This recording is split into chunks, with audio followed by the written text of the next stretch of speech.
Shalom, saudara yang dikasihi oleh Tuhan. Renungan kita hari ini berjudul Hikmat dalam Pekerjaan.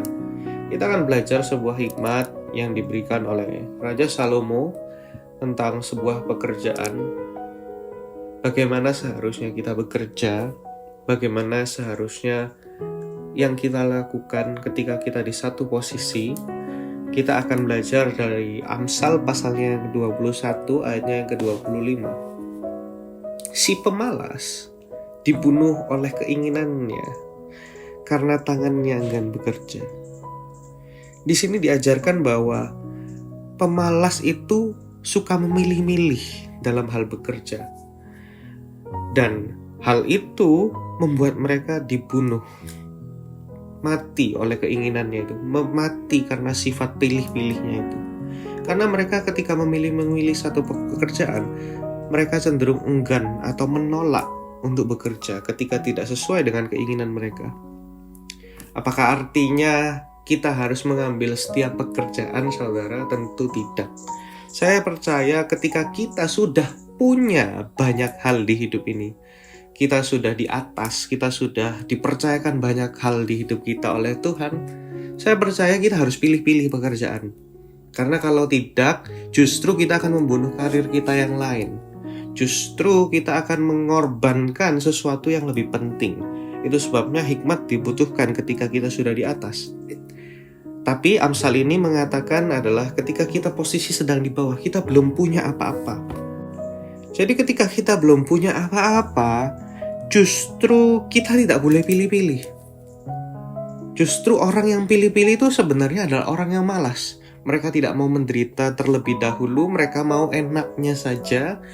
Dan itu kenyataan yang kita hadapi di zaman saat ini. Di zaman-zaman di mana anak muda mulai memilih-milih pekerjaan yang dipercayakan kepada mereka. Mereka memilih pekerjaan dan mau mengerjakan suatu hal yang menurut hati mereka nyaman untuk mereka. Ketika pekerjaan itu tidak sesuai dengan yang mereka mau, mereka menolaknya.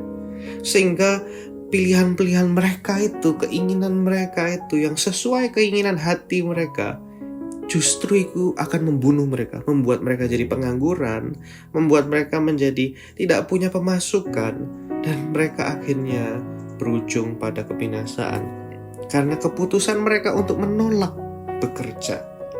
Jadi Amsal kali ini mengatakan dan mengajarkan kita bahwa ketika kita tidak punya apa-apa, masih belum punya apa-apa, status kita dalam ekonomi, maka marilah kita belajar untuk melakukan segala hal yang dipercayakan kepada kita.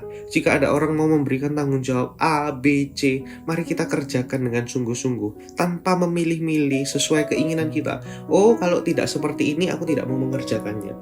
Oh, kalau tidak sesuai mauku, tidak seperti ini waktunya, jam kerjanya, dan lain-lain, aku tidak mau. Justru ketika kita menolak itu artinya kita sedang membunuh diri kita sendiri. Jadi marilah kita belajar ketika kita masih di bawah posisi ekonomi, mungkin yang di sini dikatakan kita masih di bawah, mari kita melakukan banyak hal yang dipercayakan kepada diri kita tanpa pilih-pilih. Maka Tuhan akan menambahkan kepercayaan yang lebih besar, mulai dari hal-hal kecil yang kita bisa bertanggung jawab atasnya. Tuhan Yesus memberkati.